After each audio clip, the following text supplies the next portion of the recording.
Luz y Luz y Sal. Y, acabo de leer una revista que nos envían de gratis en Teología Sana y presenta extractos de puritanos hablando de un mismo tema. Y esta vez mandaron la expiación. La empecé a leer ayer, la terminé hoy. Es muy buena, muy recomendable.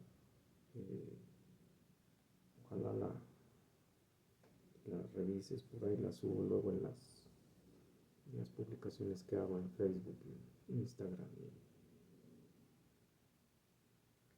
y en otras redes. Hoy que estaba orando con Dios, yo le decía en la mañana que pues que me perdonara porque luego uso palabras altisonantes en lugares en donde no debo, que bueno, nunca se deben de usar. Pero de repente no sé por qué me vino el pasaje de Moisés, perdón, de Abraham, cuando, ya sé por qué, porque estaba hablándolo,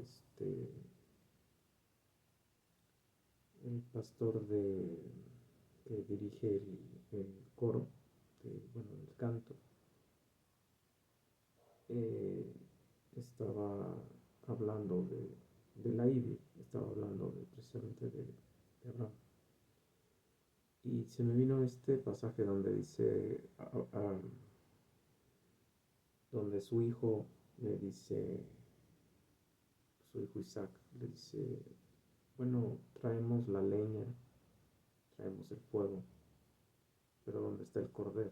Porque Dios le había indicado que tenía que sacrificarlo a su hijo, a su único hijo, a su amado. Así se lo dice Dios. Se sacrifica a tu hijo en holocausto.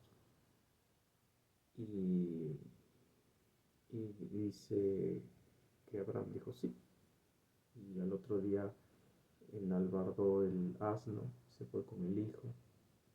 El hijo, por cierto, no es un escuinclito, no es un niño, debió de haber andado entre los 23, 27 años.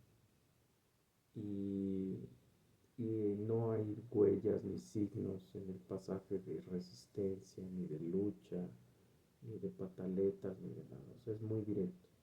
Y cuando hay resistencia por parte de los que están eh, pasando una cuestión con Dios, también aparece. Por ejemplo, hay un pasaje donde a Jeremías se le dice que va a comer su comida con caca de humano. Y él dice, no, Señor, yo no he comido inmundo. Cocinada con caca de humano. Entonces él, yo no he comido inmundo. Y entonces él le contesta a Dios, bueno, la vas a poder hacer con las heces de un animal. Entonces ya como que se tranquiliza. Y así algunos otros pasajes donde hay resistencia, donde Gedeón, por ejemplo, le protesta a Dios, ay Dios, si tú estuvieras con nosotros, no pasarían todas las cosas que están pasando, nuestros padres nos hablaron de las grandes cosas y mira cómo estamos. O sea, sí hay cuestiones viscerales de repente en la Biblia, ¿no? Entonces, aquí no se oye ninguna cuestión visceral. Simplemente directamente dice, heme aquí, quiero que sacrifiques a tu hijo. Y él le dice que sí, que lo mate en el monte Moriat. Y él le dice que sí. Y lo va a hacer. Y va y cuando va subiendo al monte, le dice le dice su hijo, bueno, ya traemos la leña, ya traemos el fuego y el cordero, la ofrenda. Y entonces contesta el papá, Dios se proveerá. Y en ese momento a mí ese se proveerá, ahí me rompió porque el pasaje termina diciendo que aparece un carnero atrapado entre zarzas, porque Dios no quiso que hiciera el sacrificio, simplemente lo estaba probando y dice que al final Dios vio que le temía más a Dios que el amor que le tuviese a su hijo. Y le sigue dando promesas de que a través de él iban a ser benditas muchas naciones y que él a su descendencia iba a ser como la arena como los granos de arena del desierto, como las estrellas del cielo. Y lo cierto es que Dios sí se proveyó porque sacrificó a su propio hijo en la cruz. Y ahorita leyendo este libro de la expiación, como que te hace ubicar o recordar o encarnar otra vez eso por lo que tú dijiste, oye, ¿cómo no voy a amar a Jesús? Y si Jesús es la solución a mi paz, que hoy entiendo que no es mi paz en el mundo, es mi paz con Dios. Y cada vez que entro más en la Biblia me doy cuenta que no es paz en el mundo. Yo quiero paz en el mundo porque no me doy cuenta de la cantidad de lo asqueroso y abominable que es el pecado. Pero si yo entendiera la guerra espiritual, o sea, la guerra que tengo contra su padre, la ira que su padre tiene reservada para mí en mi lugar para en el infierno, si es que Jesucristo no estuvo en el momento del crucifijo, de la crucifixión, muerto por mis delitos y pecados, y yo no soy parte de los que estamos en el libro de la vida. Entonces mi eternidad va a ser de la descargada la ira de Dios. Yo quiero paz en el mundo, es decir, quiero estar en paz con la gente, que no esté yo oyendo chillidos y gritos y groserías, malos tratos y carencias y problemas con mi hija y etcétera. Y pues es que en realidad eso es ínfimo a lo que va a pasar allá, ¿no? El dolor nunca va a terminar, tu cama de gusanos nunca va a terminar y el fuego eterno que nunca se va a apagar, ¿no? Y lo vas a sufrir conscientemente, vivo, con carne y huesos y con toda la memoria y el recuerdo de todo lo que hiciste. Entonces, cuando tú entiendes cuál es la labor de Jesús en la cruz, tú vuelves a saborear el por qué debe haber gozo en el cristiano, en el salvo. Porque si bien se habla de la obediencia pasiva y activa, la obediencia pasiva parece que Dios se dejó por sí solo matar y eso parece como que hay una dejadez, como que Él no hizo nada, no, y no es cierto. En la muerte expiatoria, Cristo se ofreció como sacerdote.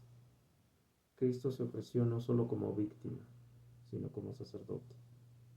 Se ofreció como sacerdote en el momento en el que no puedo encontrar cuándo es antes y cuánto es después, pero el sumo sacerdote, Jesucristo, que según Hebreos está fuera del orden de Melquisedec, del orden, perdón, levítico, y que no tiene ni genealogía ni orden como Melquisedec, él se entrega a sí mismo como sacrificio. Los sacerdotes lo que hacían era entregar sacrificios. Entregaban al cordero sin mancha, sin tacha, le ponías las manos encima, le pasabas tus pecados con eso y el cordero moría. O el chivo expiatorio lo sacabas al desierto para que muriera de hambre. O comido por las fieras, o no sé, pero el chiste es que tenía que salir, ¿no? Entonces, en este caso Jesús es el sacerdote, que la ofrenda que él hace es él mismo. ¿Y por qué la tiene que hacer? Pues porque hay que hacer propiciación. Hay un propiciado y hay un propiciador. El propiciador fuimos nosotros. Nosotros dejamos insatisfecho a Dios. Cuando antes existían los duelos en la antigüedad se decía, el ofendido decía, demando satisfacción. Dios necesitaba una satisfacción. La satisfacción era la sangre sin tacha, sin mancha y con una esencia eterna que pudiera pagar nuestros pecados. Ese solo podía ser Jesús. Jesús tenía la condición humana y Jesús tenía la condición de poderse quitar la vida y volverla a tomar. Él es la única resurrección que, por favor, cuando te digan, Es que ha habido otras resurrecciones, sí, pero Él es la única resurrección. Voluntariamente termina su vida y voluntariamente la vuelve a tomar. O sea, voluntariamente se encarna, voluntariamente se humana, voluntariamente se quita la vida y voluntariamente la vuelve a tomar. Nadie lo resucitó, nadie fue a orar por él, nadie le puso las manos ni el cuerpo encima, nada de eso. Todas las resurrecciones que tú ves en la Biblia, incluyendo las que él hizo, hubo la intervención de alguien más. En el caso de él, solo él dijo, tetelestai, consumado es. Terminó el trabajo, ahora sí puedo dejar la vida humana que tengo por la entrega sacrificial que estoy haciendo. La vida, perdón, la deidad, la existencia de deidad no desaparece y nunca desapareció, porque si no se hubiera acabado el mundo. Sufren nuestros pecados. No sé si después de su muerte física su espíritu fue y sufrió mi infierno o tu infierno, o lo vivió en las 3 horas de la cruz. No lo sé. Aparentemente fue en la cruz, porque por eso se escucha también Elí, Elí, lama sabactani. O sea, Dios mío, ¿por qué me has abandonado? Entonces él cumple el sacerdocio que se le indicó, que se le dio como orden, lo cumple voluntariamente, expía, es decir, paga con su sangre, propicia, porque finalmente deja satisfecho al Padre, y el Padre, yo el otro día le decía a Dios, yo de verdad yo te quiero ver sonreír.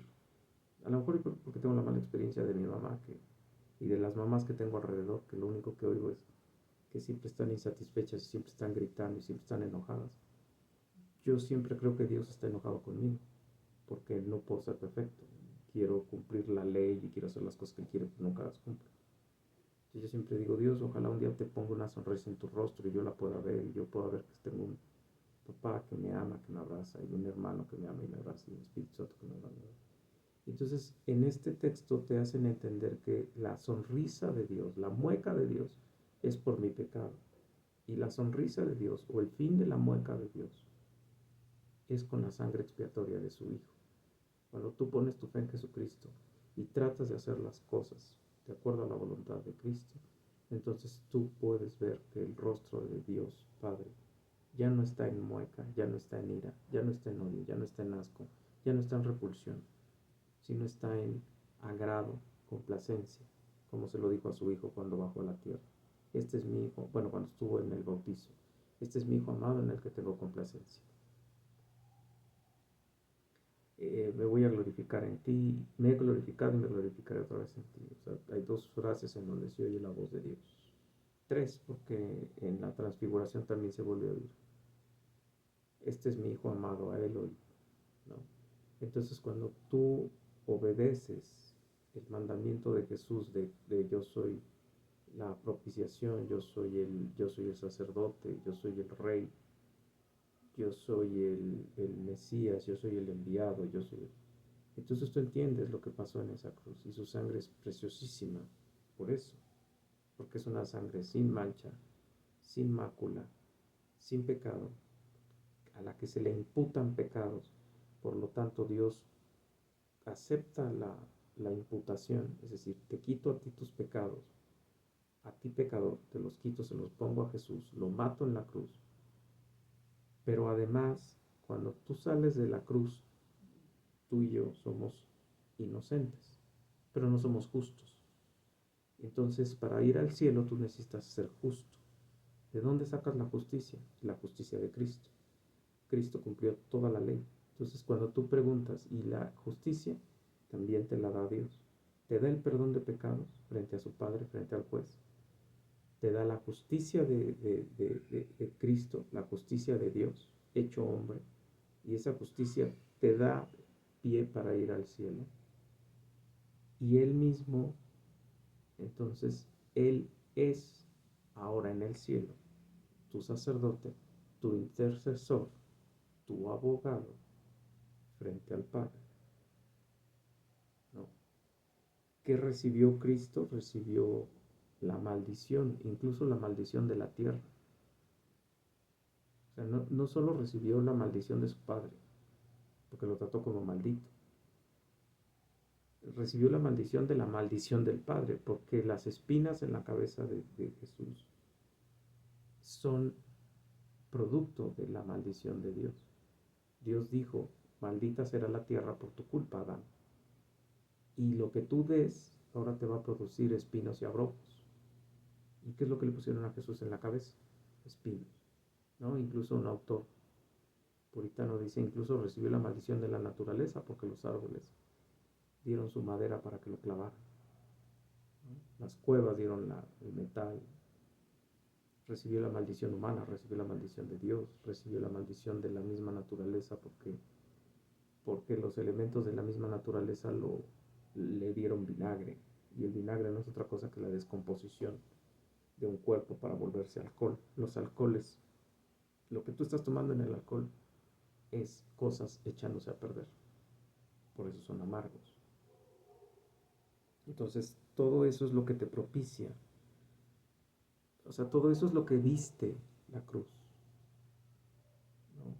Y obviamente eso nos debería de recordar quién es nuestro Señor y Salvador y ponerlo por encima de pues, todo lo que tenemos alrededor algunos.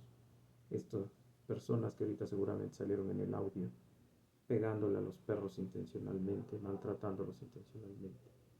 Todas las cosas terribles que andan ahí como aguijones, pero también son una bendición. ¿Por qué? Porque imagínate que te sintieras bien viviendo en el mundo. No te querrías ir. Si tu vida fuera rosa, si no estuvieras peleando con el pecado, porque los fanáticos religiosos cristianos de derecha, los evangélicos, estamos peleando contra el pecado, estamos peleando contra las pruebas, estamos peleando contra... Y eso nos vuelve más complicada la vida que los que dicen, soy cristiano. Sí, ¿dónde se nota que eres cristiano? Soy cristiano, voy a la iglesia. Ah, bueno. Entonces tenemos un sacerdote, tenemos la propiciación, es decir, el que fue óptimo para satisfacer al ofendido y poder dar nosotros los ofensores el pago. Fue el que pagó, es decir, él fue el pago, o sea, y él pagó. O sea, él fue el pago, pero no fue porque lo arrastraron y lo clavaron, sino porque él fue y se clavó en la cruz. Se lo dijo a Pilato. Cuando le dijo, ¿eres rey? Le dijo, sí, pero mi reino no es de este mundo, porque si mi reino fuera de este mundo, habría más de no sé cuántas legiones de ángeles, ¿no? Entonces, finalmente, Dios se proveyó. Y no hay otro Salvador tuyo o mío, solo en Jesús, en su sangre, en su vida, en su muerte y en su resurrección, está completo y perfecta la salvación de sus elegidos. Luz y sal.